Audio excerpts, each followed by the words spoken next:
And okay, so good morning, everybody. And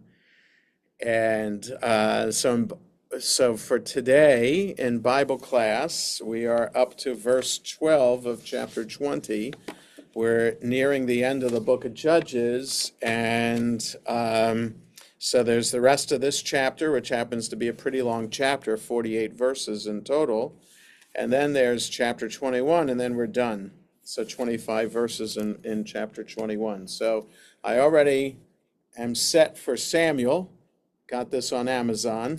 So hopefully everybody else will be ready for Samuel as well. But I don't imagine that it'll be for a couple more weeks.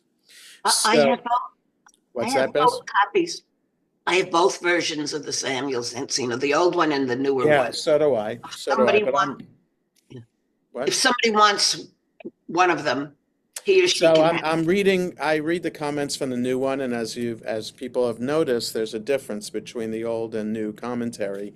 So it's preferable to have the new one. Okay. Okay, So but I the have the, both. the old one is not going to be helpful. I mean, the text itself of the book is fine, but if the commentary will be different.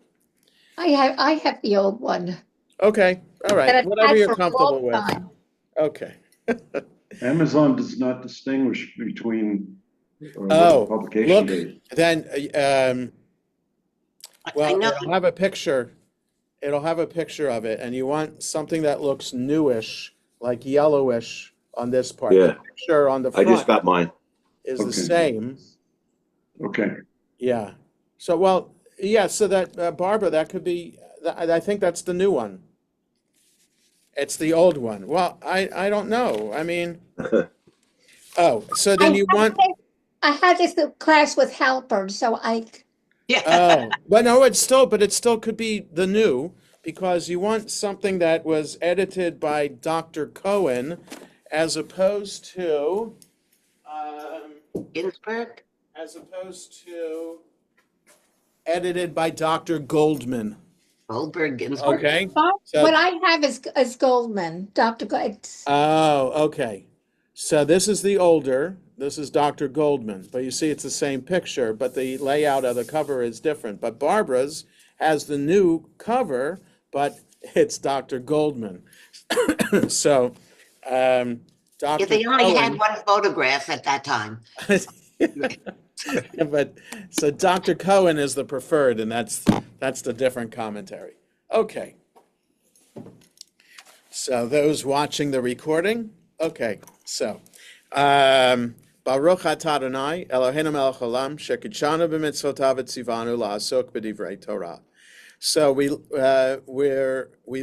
read the first 11 verses of this chapter just to remind us this Levite man, his wife, concubine, whatever she is, was gang raped by men of Benjamin.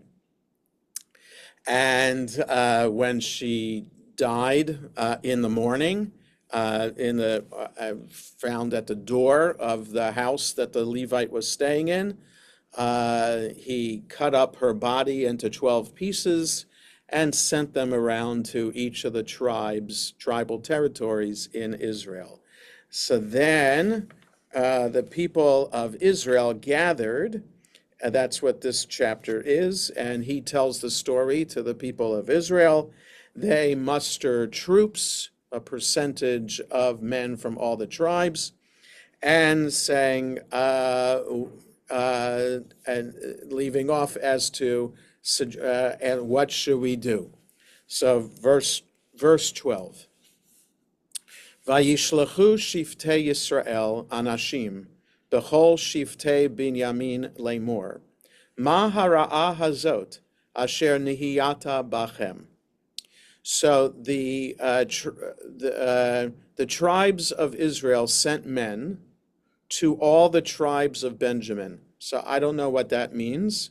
I would think that I think the yud of Shivtei is extraneous, because it's translated as through all the tribe of Benjamin. That would make sense if we read it in Hebrew as Bechol Shevet Binyamin, which you could if the Yud was missing and you didn't have the vowels. Getting back to what I said before I hit record with what the Talmud in the new page of the day in the tractate Sanhedrin is talking about. How do we derive law from words of the Torah? Is it based on how it's vocalized, or it's based on how it looks and how you can read a different word from it? Okay, so here, if you leave off the yud of shivtei, then you're left without vowels with shevet, and then that makes sense, bechol shevet binyamin. Perhaps this is an older way, bechol shivtei binyamin, to say the same thing. The biblical Hebrew does show an evolution, and there are older ways of writing and saying something that we have in the Bible that we don't have by the time you get to Rabbinic Hebrew. Okay, so Bechol Shiftei Vinyam. So the men of the tribes of Israel sent men throughout the territory of Benjamin, saying, "What is this evil deed that was done amongst you?" Okay, 13. Ve'ata tenu et ha'anashim b'nei V'lia'al asher ba'giv'ah unemitem uneva'ara ra'a mi-Yisrael velo avu. Okay, so here we have this word missing. You see vowels there and a zero in the text that I have. Okay, I'm not sure about what other texts of Bible have here, but there's clearly a word that's supposed to be there, and there are vowels. There's even a cantillation mark, a trope mark there. So a word is missing, and it's understood that it's supposed to be, the word b'nei is supposed to be there. Okay? So, velo avu b'nei Binyamin lishmoa b'kol achehem b'nei Yisrael.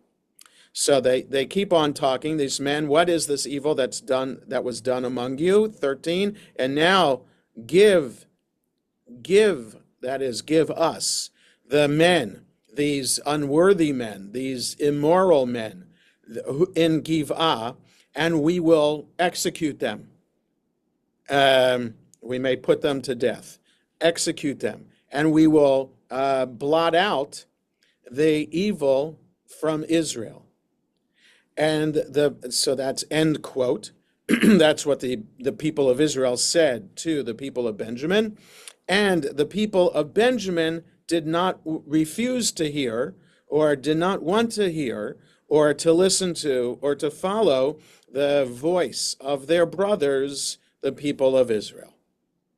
Okay, so the demand of the people of Israel was hand over these men who gang raped this woman. The people of Benjamin said, no, we're not doing that. 14. Vaye asfu b'nei Binyamin, b'nei Binyamin, min ha'arim ha'giv'ata, latzet lamilchama im b'nei Yisrael.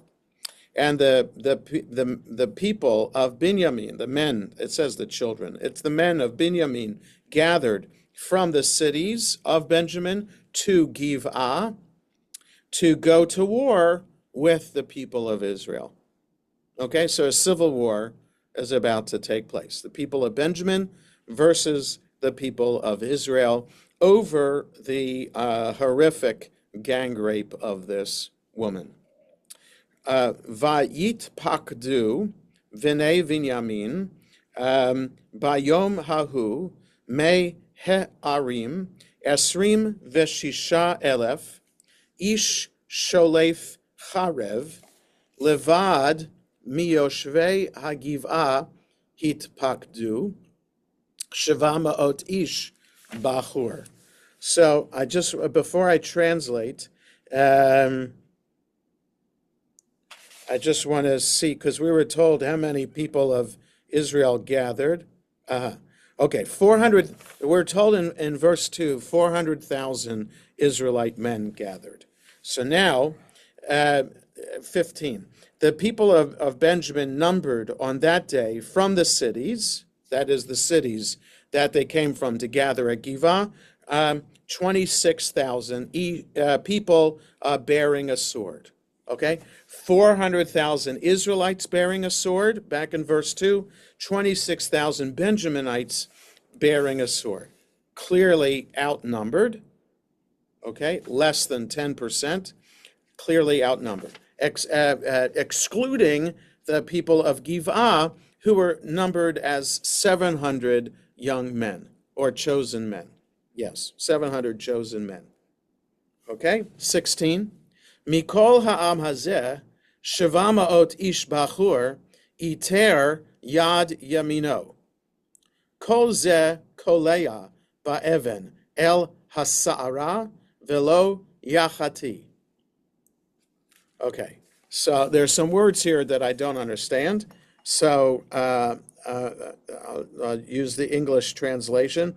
All this people, even 700 chosen men, I wouldn't, from all of this people, the 700 chosen men, that's how I would translate it. So not the 26,000, the 700 of Giv'ah were left-handed. Iter yad yamino. That is, so let me just look at altar. It's just, it just says left-handers. So the word iter, though, it's that something happened to their right hand, but it's not being translated literally as what the word iter means to the hand of the right side. So in other words, something is done with the right hand, but it's understood that means that they're left-handed. And everyone could sling stones at a hairbreadth and not miss. So these 700 men were just told, parenthetically, that these 700 men from Giv'ah were marksmen. And it's kind of like, sharpshooters with a rifle today.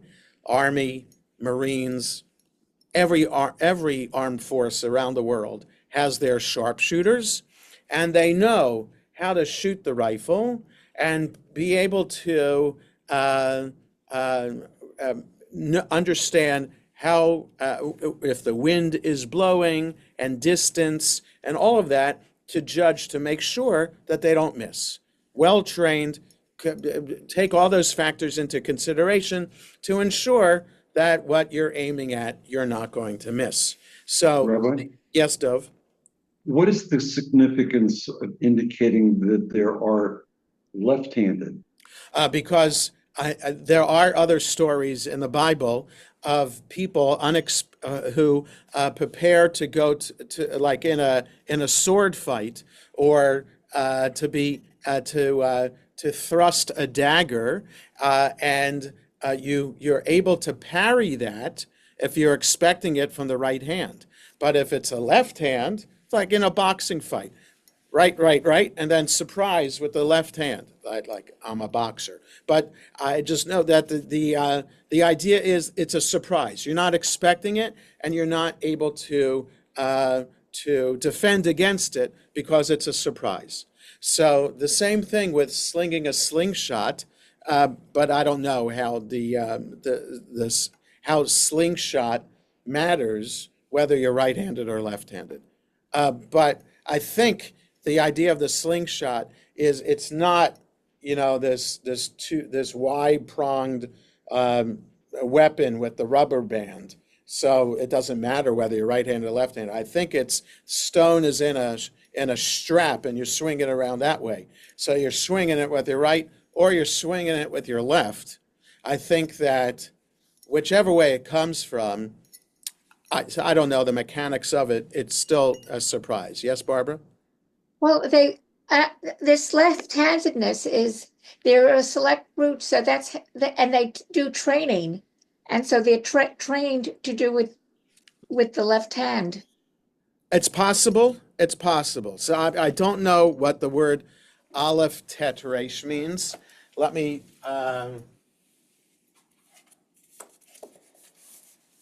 So wait, I have a dictionary. Just one second. The dictionary is over here. But this is modern Hebrew, but the word could still be in there. So if let me just look up. In Latin and French, it's comes from a root word sinister, which Yes, denotes not goodness. right. Left-handed is Out here. right. Left-handed people are just always thought of as strange, and perhaps Doesn't Benjamin itself mean son of the right hand? yes, which is ironic. Right, Yeah. exactly right. So iter in this dictionary says left-handed, or bound or hampered. And then it has our phrase from the book of Judges in here. Iter yad yamino is translated as left-handed. Okay? But the iter is bound or hampered. So the right hand is hampered, which means that the strength is in the left hand. And which is, like I said, ironic because, as Alan's pointing out, Binyamin could be, if you don't have the vowels there, you can put different vowels for Binyamin to mean to say Ben Yamin, son of the right. So is it an ironic name for Benjaminites that all Benjaminites are left-handed? Is like a genetic defect within the tribe of Benjamin? So I don't know, but we do know that the fact that they're left-handed is important enough for the Bible to record it here, and we'll see about it soon. Let's look at the commentary on verses 12 to 16. Down below on 306, tribe of Benjamin. The Hebrew means tribes, as in 1 Samuel 9, and the plural is explained as denoting the families comprising the tribe. Okay, so you have the word shivtei. It can't mean the tribes of Benjamin. There's only one tribe of Benjamin, so you just have to, the commentary is trying to make sense of why that is. Or such a subdivision is described as a tribe in Numbers 4. Okay. Come to pass, the same verb as in verse 3 and 1930, it perhaps expresses unexpectedness and bewilderment. In English, the corresponding phrase would be, what has come over you?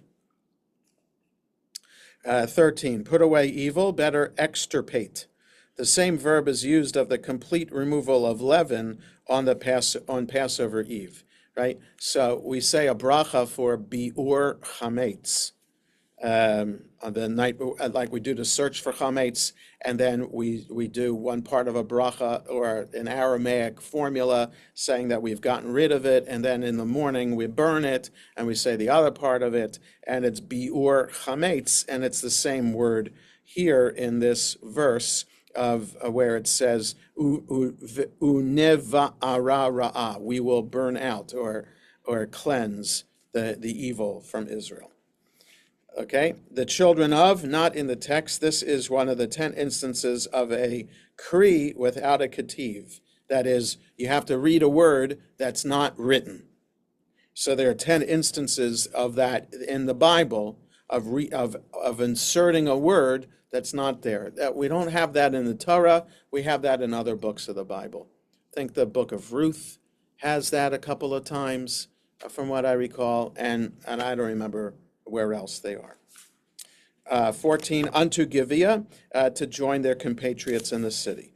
15, 20, and 6,000. The total casualties in the final battle were 25,000. Okay, thanks for giving it away. Kimchi suggests that the remaining 1,000 may have died in the earlier skirmishes.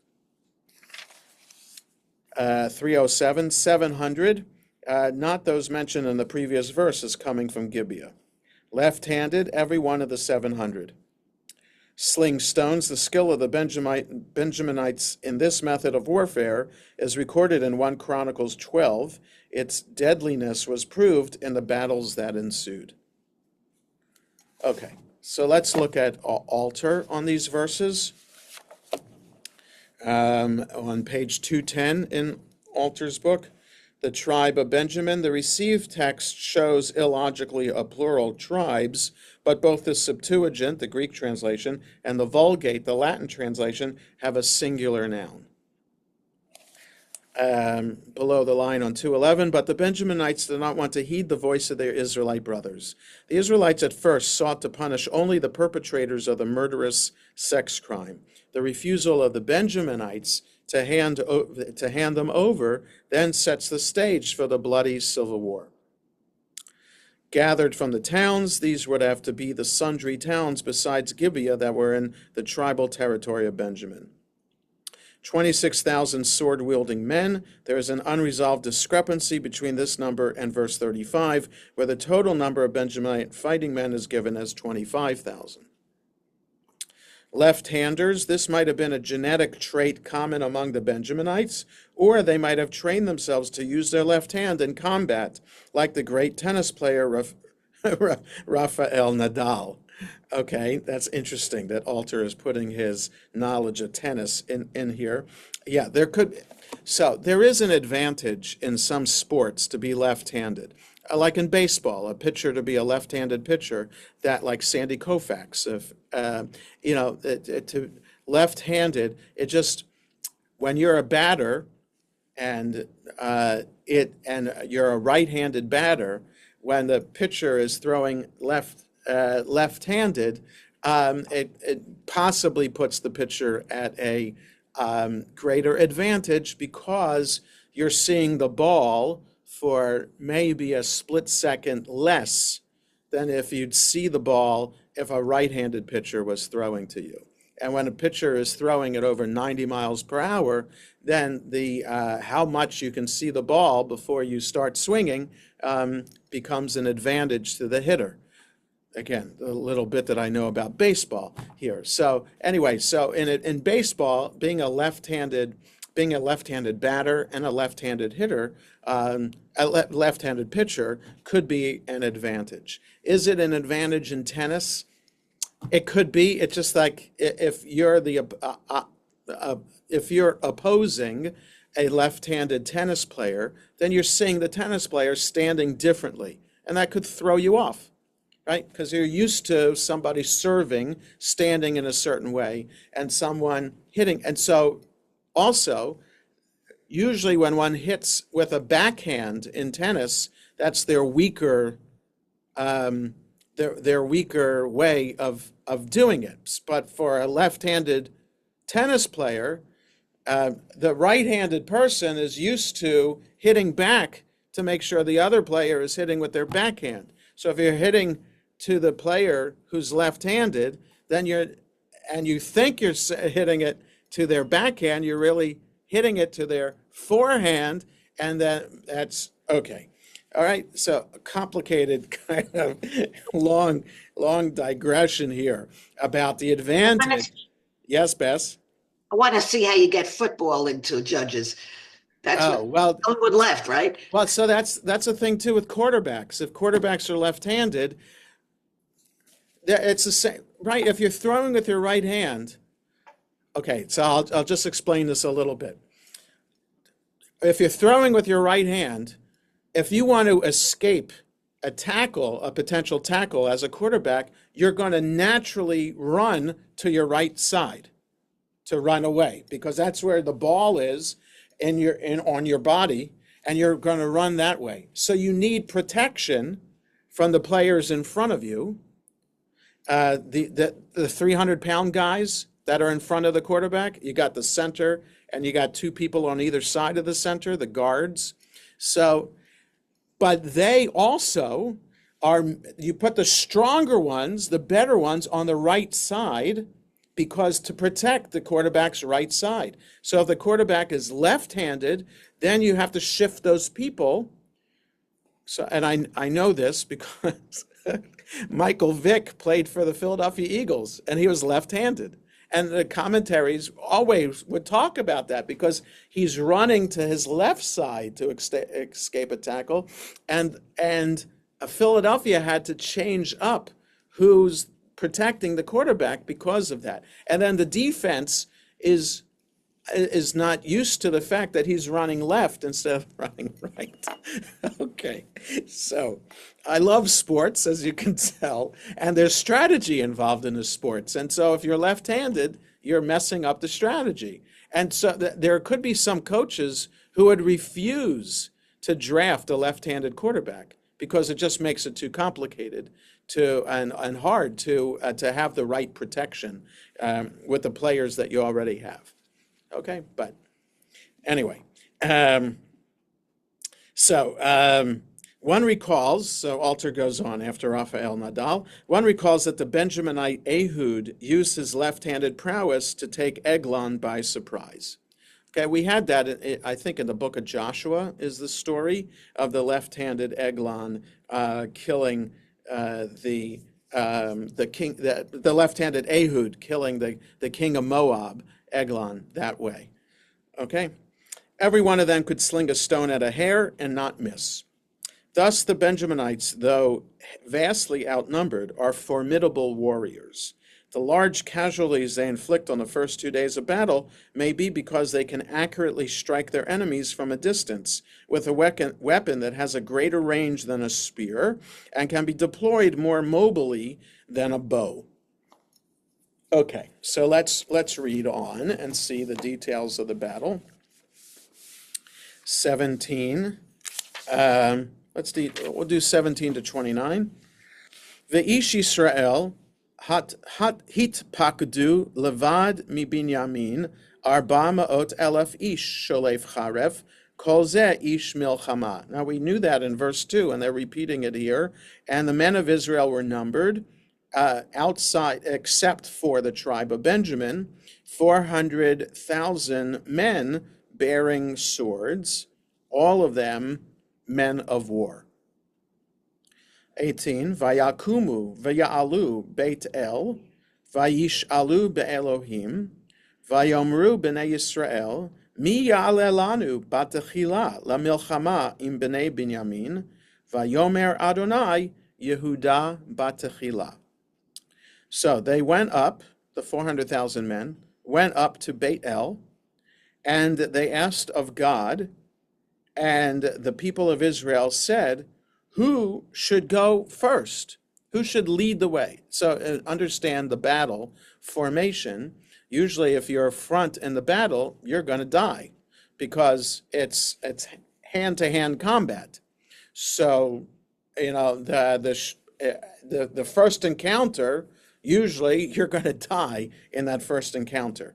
But you're also leading the charge and, help saying, follow me. So who's going to go first in war with the people of Benjamin? And God said, Judah first. Now this is interesting. Usually God's speaking to one person, and that one person is sharing the message with everybody else. So there's no judge here that is in Beit El speaking on behalf of the 400,000 men. So the 400,000 men are praying in Beit El. They're asking God. How are they asking God? They're bringing a sacrifice. Are they praying? Well, praying isn't a normal thing in the time of the Bible. So how are they asking God? Anyway, they're asking God. And God answers. Who does God answer to? Like, is this a clear message that 400,000 people receive from God? I think it's just interesting because it's different in the description of how God is speaking here. And God is saying Judah goes first. Now, that's important, too, because this is a foreshadow of the rest of Israelite history, that the southern kingdom of Israel is known as Judah. It's actually Judah and the tribe of Benjamin make up the southern kingdom of Israel. After King Solomon dies, the kingdom splits in two because there are two sons who want to be king, and one doesn't concede to the other. So instead, one sets up kingdom in Shechem, in what becomes then the northern kingdom of Israel. That 10 tribes that end up being exiled to the Assyrians in the 700s, leaving the southern kingdom of Israel, Judah and Benjamin, and the tribe of Levi, because there are Leviim still around today. So 3 tribes, but Benjamin basically gets swallowed up into Judah. So we're all known as Jews, Judaism, Judah, from the tribe of Judah. So the centrality or the primacy of Judah, this is one story here. In a week or two, we'll read the story of Judah speaking on behalf of his brothers to Joseph, who he doesn't recognize as Joseph yet, to plead for not taking one of the brothers hostage, or not asking for one of the brothers to come down from Egypt. Right, so that's seen as also a foreshadowing of the primacy of Judah of all the tribes of Israel. Okay, so God says, yes, Bess. Can I ask, I don't know when to ask this. I'm surprised 440,000 men want to go to fight about one concubine. So, yes, so it's 400,000, not 440. Well, but the other doesn't matter. 26,000. Oh, right. Well, 400,000 against 26,000. Yes, right. Why are they? Well, I think because the crime became a national crime as opposed to a local crime, because of what the Levite did with his dead concubine wife, victim of this gang rape. So the fact that he made it national forces the issue on the people of Israel. But you raise an important point. How is it that what's the impact of this story on Israelite history? Like, why are the people rallying around this cause? Because the only other time the people are really rallying around the cause is when people are coming up to Samuel in the next book of the Bible, asking for a king of Israel, for a king to be appointed over the people of Israel. So the rallying of the people, this is for a negative reason because of the crime that happened. Or the people, did they rally around in the time of Joshua? The people were gathered in the time of Joshua to hear Joshua's final message to them. But I don't think we have in the book of Judges so far the entire people of Israel rallying around a cause. So yeah, so that's an important element of the story to keep in mind. Okay. She's not an Israelite. She is an Israelite, but she's a concubine, and yes. But she wasn't. Yeah, she's not told. No, I don't think we're told that she's a foreigner. She's just a concubine. Oh, she went home to Bethlehem in Judah. So that's her home, right? Remember in the story, she goes to her father's house in Bethlehem of Judah, right? So, yeah, so she is an Israelite. Okay, 19. Vayakumu b'nei Yisrael baboker vayachanu al hagivah. So the people of Israel got up in the morning and camped around Giv'ah. 20. Vayetze ish Yisrael milchama im Binyamin vayarchu itam ish Yisrael milchama el hagivah. So the man is in singular, but it's meant to be like as one. The people of Israel went out to war with Benjamin, and the people of Israel waged war with them at Giv'ah. 21, Vayetzu b'nei Binyamin min hagiv'ah, vayashchitu b'Yisrael bayom hahu, shnayim ve'esrim elef ish arza.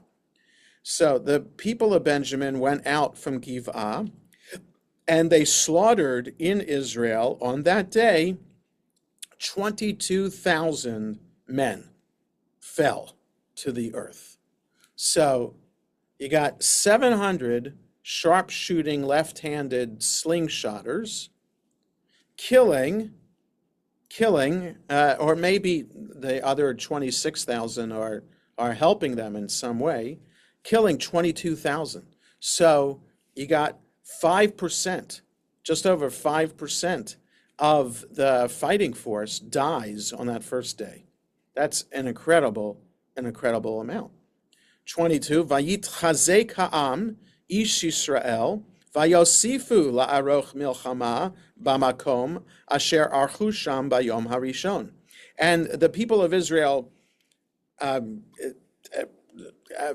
became resolved, like they strengthened, but it means that their resolve strengthened, and they gathered again to wage war in the place that they waged it on the first day.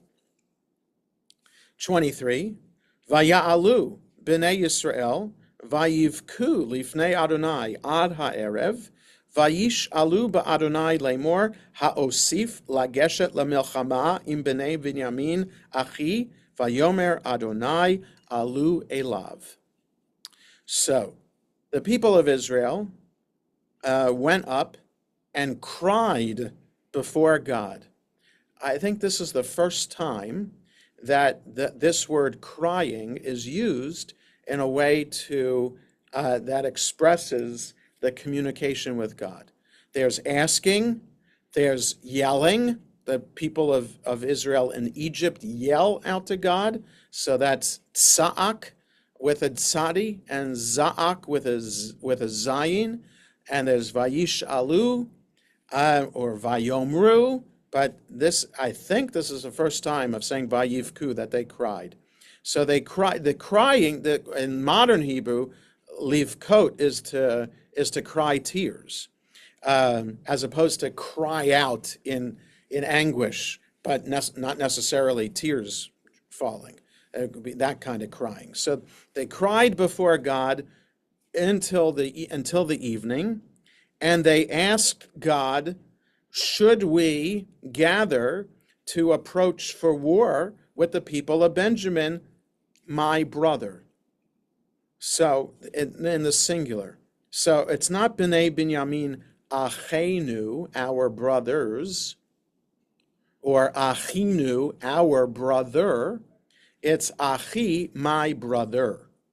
So the people of Israel in one voice, as one person, and it's not unusual. It's in the Torah. It's other places in the Bible where the group of people is described in the singular form of the word. Okay, like the people of Israel were camped at Mount Sinai in preparation to receive the Ten Commandments. That word for camped is the singular, as one person is camped. So here, Benjamin is my singular brother, not our brother. So in other words, the other forms could be so achinu, our brother, or achenu, our brothers. But achi is my brother. Okay? So so they're asking God, should we approach in war with the people of Benjamin, my brother? And God says, go up against him. So who's God saying that to? And how do the people know that God is saying this? So in other words, the story is telling us that God is demanding this war against the Benjaminites. So in other words, that the crime was so audacious and outrageous and immoral that God demands the eradication of the Benjaminites and this evil from them. Okay, let's go on. 24. Vayikrivu b'nei Yisrael el b'nei Binyamin bayom hasheni. So the people of Israel approached the people of Benjamin on the second day. 25, Vayetze Binyamin likratam min hagivah bayom hasheni. Vayashchitu bivnei Yisrael od shmonat asar elef ish arza kol ele sholfei charev. So, yes, so it was 400,000, right? Not 40,000. So that of Israel. So because if it was 40,000, then now they're all dead. So it was 400,000. So Benjamin went out to meet them from Giv'ah on the second day, and they slaughtered among Israel another 18,000 men. So 22,000 on the first day, 18,000 on the second day, 40,000 in total, all of them sword-bearing men. Okay, so now it's 10% of the fighting force of Israel is dead after 2 days. That is like, you can't sustain that in war, right? Any normal general would say, retreat. We're not continuing, we're surrendering. Or at least in this case, they don't have to surrender. They're the ones who attacked. We'll just retreat and call it a day. Okay? So God wants them to go up. So usually if God wants you to do something, God's going to make it happen. How is God making it happen? By having 18,000 more Israelites being killed. So that's a question to ask, a legitimate question to ask here. 26, Vaya'alu kol b'nei Yisrael v'chol ha'am vayavo'u Beit El vayivku vayeshvu sham lifnei Adonai vayatzumu bayom hahu ad ha'arev vaya'alu olot ushlamim lifnei Adonai. So all of the people of Israel went up, and all the nation, and they came to Beit El. So not just the soldiers, but everybody else in Israel went because they heard, wow, 40,000 soldiers are dead after 2 days. All the people of Israel went up to Beit El, and they cried, and they sat there before God, and they fasted. So this is new also. We don't know about fasting. We haven't had that in the Torah or Joshua or Judges until now. In the book of Esther, Esther says, before going to King Achashverosh, when Mordechai says, you got to go to save our people in Shushan, she says, well, fast for me for 3 days. Okay, that happens in the book of Esther. Here, they're fasting. We haven't seen that as a model before. So they fasted on that day until the evening, and they offered burnt offerings and peace offerings before God. So the other cases when they're just talking to God, because now they're talking about bringing sacrifices there too. So they offered up sacrifices, they fasted until the evening. And 27, Vayishalu b'nei Yisrael ba'Adonai v'sham Aron brita Elohim bayamim hahem. And the people of Israel asked for God, like entreated God. And here's a parenthetical note that hasn't been mentioned since the book of Joshua. And there was the Ark of the Covenant of God in those days. So now we're being told that the Ark of the Covenant is in Bethel. Why haven't we been told that before? And weren't we told in Joshua that it's in Shiloh? What's it doing here in Beit El? Okay. 28, Upinchas ben Elazar ben Aharon, Omeid lefanav bayamim hahem lemor, haosif od latzet lamilchama im bnei Binyamin achi im echdal, vayomer Adonai alu ki machar et nenu biadecha. And Pinchas, the son of Elazar, the son of Aaron, a reference to the Torah, the portion Pinchas in Numbers, the very same Pinchas. Pinchas, the son of Elazar, the son of Aaron, was standing in those days. Now, he's very old. Okay, if you think about it, how many years have passed since the book of Numbers at that point, which is near the time that they enter the land of Israel. So he's alive through all of the book of Joshua and most of the book of Judges until this point. So how many years have elapsed? 100 years? He's an old man. So Pinchas, son of Eleazar, son of Aaron, was standing before it, that is, before the Ark of Covenant, in those days. And he asked, I guess, on behalf of the people, should we go out to war? Should we gather to go out to war with the people of Benjamin, my brother? Still says my brother. Or should we stop?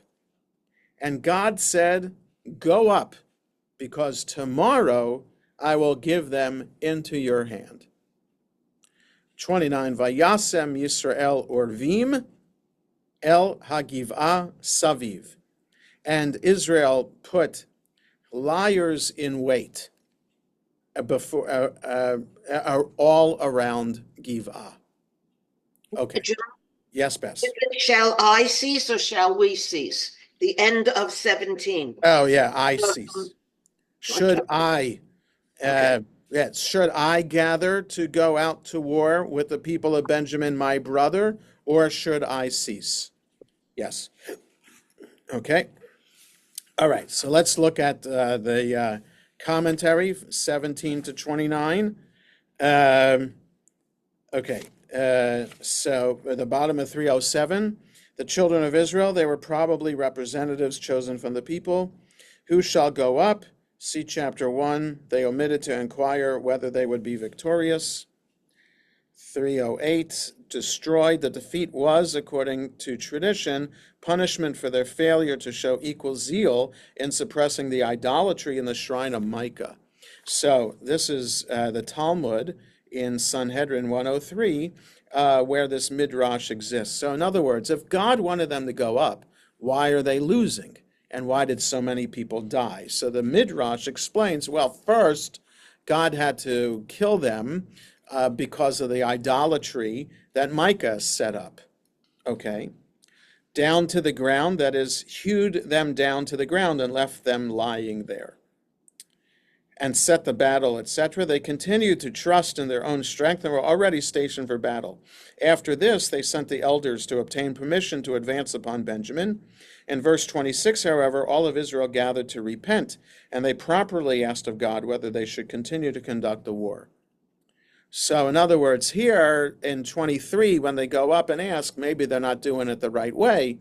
They didn't fast, they didn't bring sacrifices. So maybe that's why God didn't answer them in the right way. 23, the children of Israel, not the people, the men of Israel, as in the previous verse, but a selected number. My brother. The addition of these words is significant. They show that they were not asking for revenge for the thousands that fell in battle. Rather, their objective was to correct Benjamin from the evil ways. Go up against him. Note the difference in verse 28, where the inquiry was added, or shall I cease? And the assurance is given, I will deliver them into thy hand. Our older version says that they're questioning when they talk about my brother. Hold on. They had misgivings about the rightness of the expedition. So they were questioning their motive. Right. Yeah. Well, we'll see what Alter has to say soon too about this. 309, Beth-El, not the city of that name, but in view of the following verse, literally the house of God in Shiloh. Okay, so this is how, remember I said before, the Mishkan was in Shiloh. That's what's the ark doing in Beit El? So Kimchi, the medieval commentary, suggests, don't think that now they're talking about the city of Bethel. They're talking literally the house of God. And the house of God is in Shiloh. Okay, so what is it then? Are they gathered in Bethel? Are they gathered in Shiloh? Okay. And wept. The feeling of contrition was now more intense than on the first occasion. They knew that something must be wrong when an expedition, having as its purpose the punishment of a foul crime, met with repeated disaster. Right? They think they're doing the right thing by seeking justice for the gang rape. And so usually if you are have a just cause, you're going to win. 27, the first half of the verse is continued in the next with the word saying. The remaining half of verse 27, the first part of verse 28, ending with in those days, are in parentheses. The ark, this is the only reference to the ark in the book. Right? That's interesting too. The only reference to the Ark of the Covenant in the entire book of Judges is right here. Okay, so, and then just we started at 29, but here down below it says this is a new unit. Liars in wait, see chapter 9. The same strategy had proved successful in the second battle for Ai and back in Joshua. The nature of the country was such that both here and at Ai, the city could only be taken by drawing the defenders from their vantage ground by means of a feigned flight. Maybe the city is higher up, and so it has the advantage, so you need to have liars in wait like this.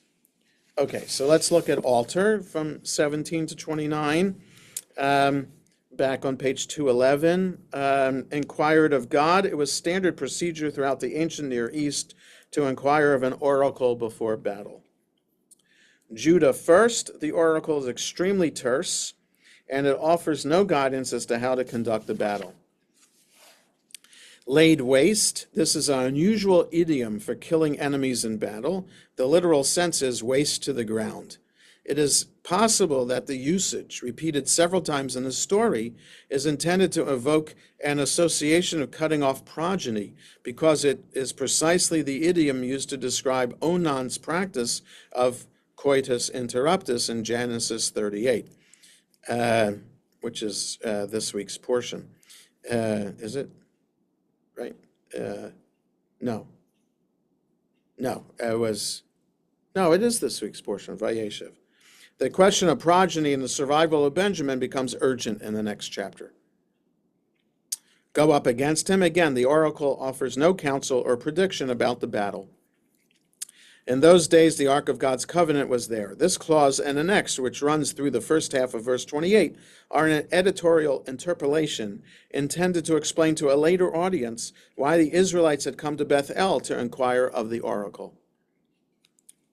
Go up, for tomorrow I shall give him into your hand, following the familiar folktale pattern of 3 repetitions with a reversal the third time. God now assures the Israelites that this time they will be victorious. Some interpreters see a contradiction between God's granting the victory and its achievement through a military stratagem, the ambush and the false retreat. But this account is actually in keeping with the system of dual causation one often finds in biblical narrative.